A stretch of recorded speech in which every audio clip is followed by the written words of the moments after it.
$3 trillion vanished from the stock market in a single week, and almost nobody understood why. It happened while the Federal Reserve Chairman was standing at a podium telling the country everything was under control. It happened while chip stocks, the same chip stocks that had made ordinary investors rich for 2 straight years, started falling apart in a way nobody expected. And it happened while gold, quietly, without headlines, without hype, was climbing past $4,000 an ounce. By the end of this story, you're going to understand exactly why one of the biggest market shakeouts of 2026 is happening right now, and why I'm personally buying with both hands while other investors are running for the exits.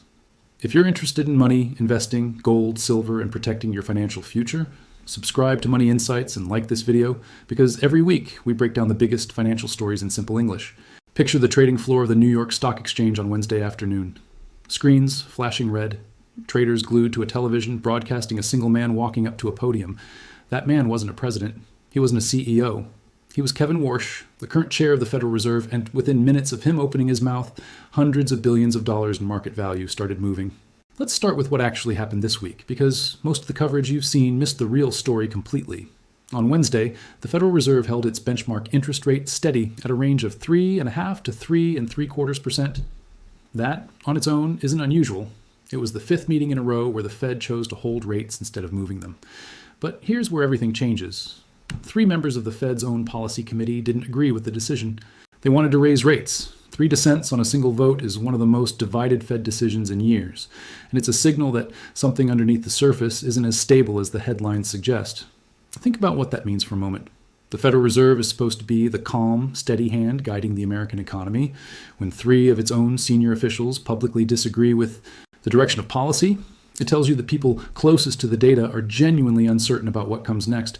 And uncertainty, historically, is exactly the kind of environment where markets get violent. Fed Chair. Kevin Warsh stepped up to the microphone after the vote, and his tone was different from what markets expected. He didn't rule out a rate hike. In fact, he said if inflation stays elevated, higher rates could become, in his words, an appropriate policy response. Wall Street had been pricing in a rate cut by the end of the year. Instead, they got a warning that rates might actually go up.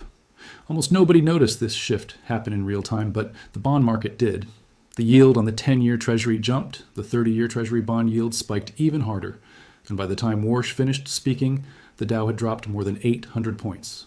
To understand why that matters, imagine bond yields as a giant thermometer measuring fear and expectation at the same time.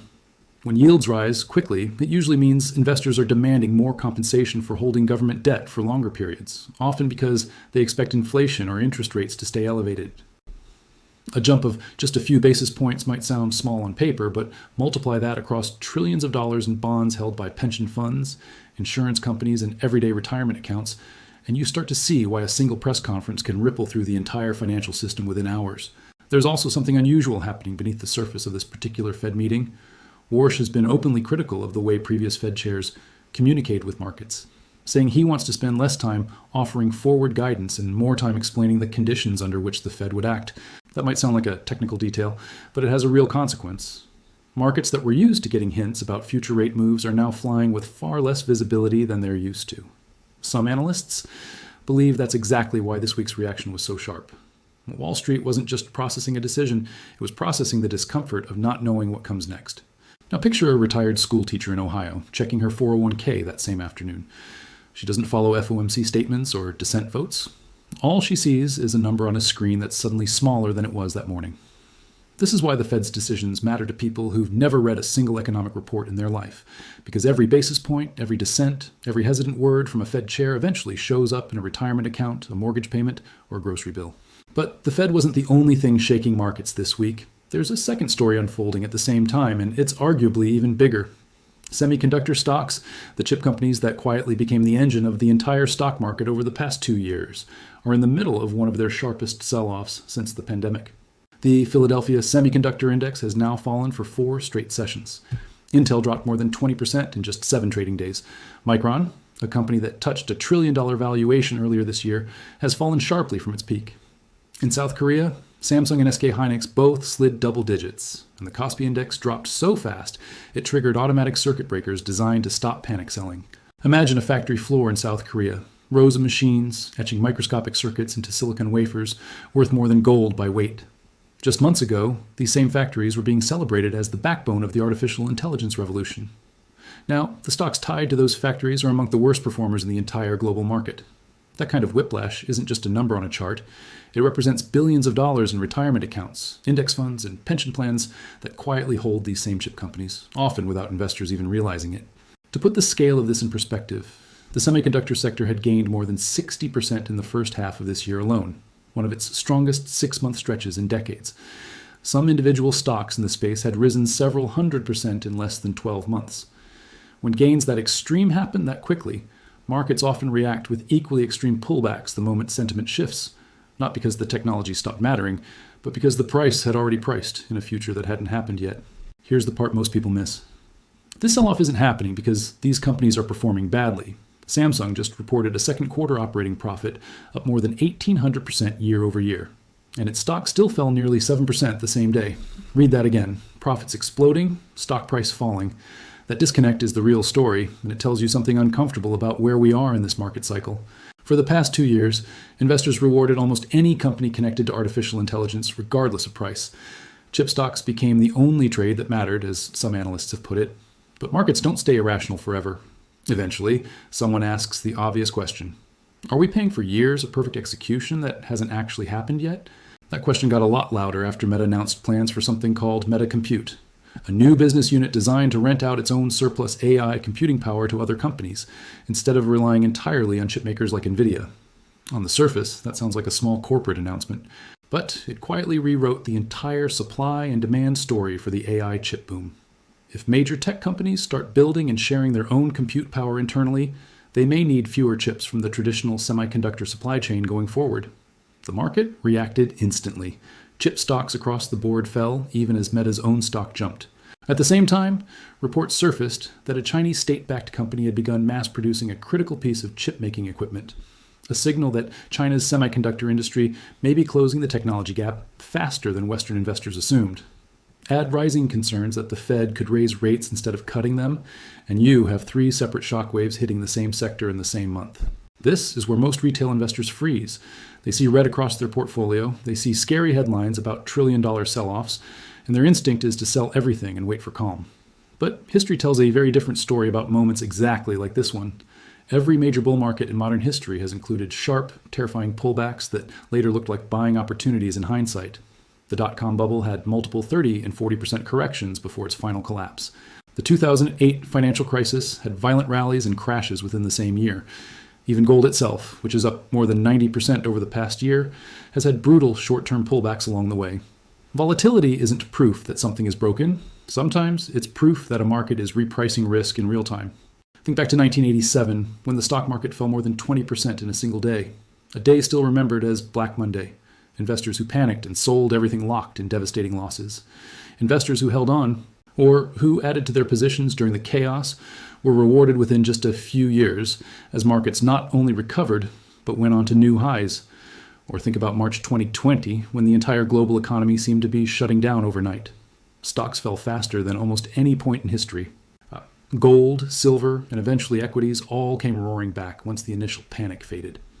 History doesn't repeat itself perfectly, but it does rhyme, and the emotional pattern of fear followed by recovery has shown up again and again across generations of investors. None of this means every sell-off automatically bounces back. Some don't.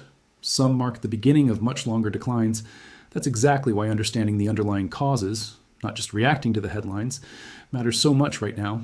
So here's the bigger pattern connecting everything we've talked about so far. The Fed's hesitation, the chip stock sell-off, and one more thing almost nobody is watching closely enough: gold and silver quietly becoming the safest place in the entire financial system. While tech stocks were falling apart this week, gold pushed back above $4,000 an ounce, rebounding sharply from a 9-month low it touched just weeks earlier. Gold is now up close to 96% year over year. Think about what that number actually represents. If you had put money into gold at the start of last year instead of leaving it in a savings account, your money would have nearly doubled. Not through speculation, not through a risky bet, but through an asset that's been considered a store of value for over 5,000 years. Now, here's the part that connects everything together. Gold doesn't rally like this by accident. It rallies when trust in paper money, in central banks, and in the stability of the financial system starts to crack. When 3 Fed officials publicly dissent from their own chair's decision. When chip stocks, the poster child of this entire bull market, start falling even as profits soar, when a war in the Middle East keeps oil prices unpredictable and inflation stubborn. Gold isn't reacting to noise. Gold is reacting to genuine uncertainty about what the next 12 months of the global economy actually look like. And this isn't just retail investors buying coins from a local dealer. Central banks around the world have been buying gold at a historic pace, adding hundreds of tons to their reserves over the past several years. Think about that for a moment. The same. Institutions that print and manage national currencies are themselves choosing to hold more gold, not less. When the organizations most responsible for maintaining trust in paper money are quietly stockpiling a metal that has no printing press behind it, that tells you something important about how seriously they're taking the risks ahead. Picture a vault deep beneath a national central bank, rows of gold bars stacked in neat, heavy columns, each one representing a tiny hedge against a currency losing its value. That image isn't a conspiracy theory. It's a documented trend the World Gold Council has tracked for years, and it's one of the quiet forces sitting underneath every headline about gold hitting new highs.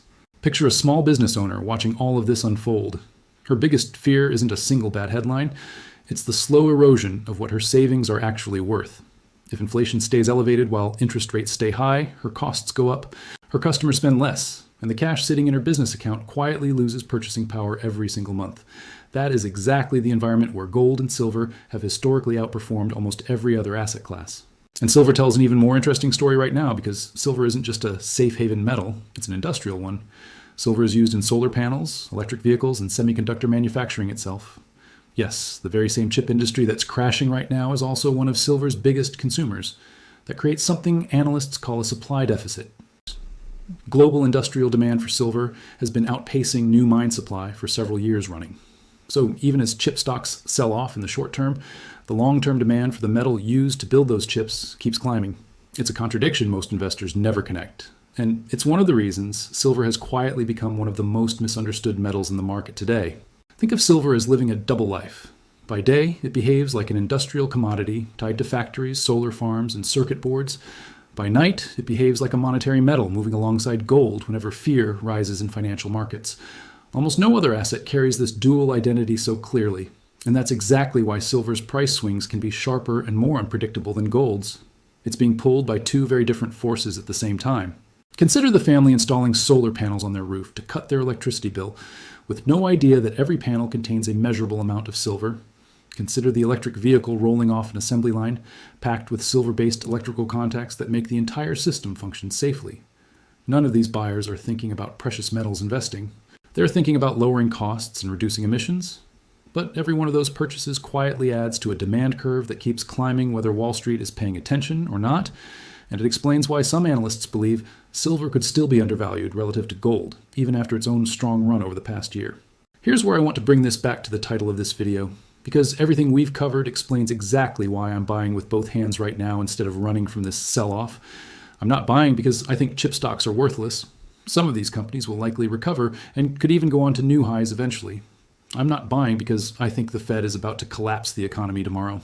I'm buying because uncertainty like this, a divided Fed, a shaken tech sector, an unpredictable war affecting oil prices, is historically the exact environment where gold and silver perform their most important job, protecting wealth while everyone else is panicking. This is where the gold calculator comes in, and this is the part I promised you at the start of this video. If you had invested just $5,000 into gold at the beginning of last year, based on gold's roughly 96% one-year gain, the position would be worth close to $9,800 today, without touching a single stock, without gambling on the next AI headline, and without needing to guess whether the Fed hikes or holds in September. That's the power of an asset that doesn't depend on quarterly earnings calls or boardroom announcements. It depends on something much older: trust, scarcity, and history. Now, I want to be honest with you, because this channel is about protecting your financial future, not creating panic. Nobody, not me, not any analyst, not even the Fed itself, knows exactly what happens next. Markets could stabilize by next week. The Fed could hold rates steady straight through the end of the year. Chip stocks could bounce back the moment quarterly earnings come in stronger than expected. Some analysts believe this entire sell-off is simply healthy profit, aching after one of the strongest 12-month rallies semiconductor stocks have ever had. Others believe it's the first crack in a much bigger correction still to come. Nobody can guarantee which one is right, but here's what history does show us clearly. Whenever there's real uncertainty about interest rates, real disagreement inside the Federal Reserve, and real volatility in the stocks that have carried the entire market higher, Gold and silver have historically been where capital flows to wait things out. Not because they're exciting, not because they promise overnight riches, but because for over 5,000 years, when paper promises get shaky, physical scarcity tends to hold its value. Think about the family sitting around their kitchen table right now, trying to figure out what to do with their savings. Maybe they've watched their retirement account swing wildly this week. Maybe they've heard the word recession thrown around one too many times on the news. They're not looking for the next 100-bagger stock. They're looking for something they can understand, something that's protected wealth through wars, through inflation, through currency collapses, through every kind of crisis in recorded history. That's the emotional core of why gold and silver matter right now, not speculation, but protection. And that brings us to the reality check. This isn't a story about the world ending. It's not a story about hiding under your bed with a stack of gold bars. It's a story about balance. The same investors buying gold and silver right now aren't necessarily abandoning stocks completely. Many of them are simply making sure a portion of their wealth isn't entirely dependent on whether a Fed chair says one sentence differently than markets expected, or whether one tech earnings call disappoints analysts by a few cents per share. Consider how a financial advisor might explain this to a client sitting across the desk from them. They wouldn't say, sell all your stocks and buy only gold. They'd talk about something called asset allocation, the idea of spreading your money across different types of investments so that no single event, no single Fed meeting, no single earnings report can wipe out your entire financial future. Stocks offer growth, bonds offer income, gold and silver offer protection. None of them work perfectly alone, but together they create a portfolio that can withstand weeks like this one without forcing anyone into a panicked decision they'll regret later. That's ultimately why moments like this week matter so much to ordinary people, not just professional traders. A construction worker with a modest 401k, a young couple just starting to save for a house, a retiree living off a fixed income that inflation quietly eats away at every single year. None of them need to predict exactly what the Fed does in September or whether Intel's next earnings report beats expectations. What they need is a framework for understanding why markets move the way they do, and a plan that doesn't fall apart the moment volatility shows up. So let's connect all the dots one final time. A divided Federal Reserve, uncertain about whether to raise rates or hold steady. A semiconductor sector experiencing its sharpest pullback in years, even as some of its biggest companies report record profits. A war affecting oil prices and inflation expectations in ways nobody can fully predict. And, through all of it, gold quietly climbing back above $4,000, silver caught in its own supply squeeze, and a growing number of investors deciding that some of their wealth belongs somewhere that doesn't depend on the next headline. That's why the title of this video isn't fear-mongering. It's a genuine reflection of what's happening in markets this week. The Fed rattled investors. Semiconductors are struggling under the weight of their own success. And through the noise, gold and silver are doing what they've always done in moments like this, quietly protecting the people paying attention. Nobody can tell you with certainty what the market does next week, next month, or next year. But understanding why this is happening, the dissenting Fed votes, the chip stock disconnect between profits and prices, the industrial demand quietly building under silver, gives you something far more valuable than a prediction. It gives you perspective. And perspective, more than any single trade, is what actually protects people through uncertain markets. If you learned something new today, make sure to subscribe to Money Insights and like this video. More powerful financial insights are coming next.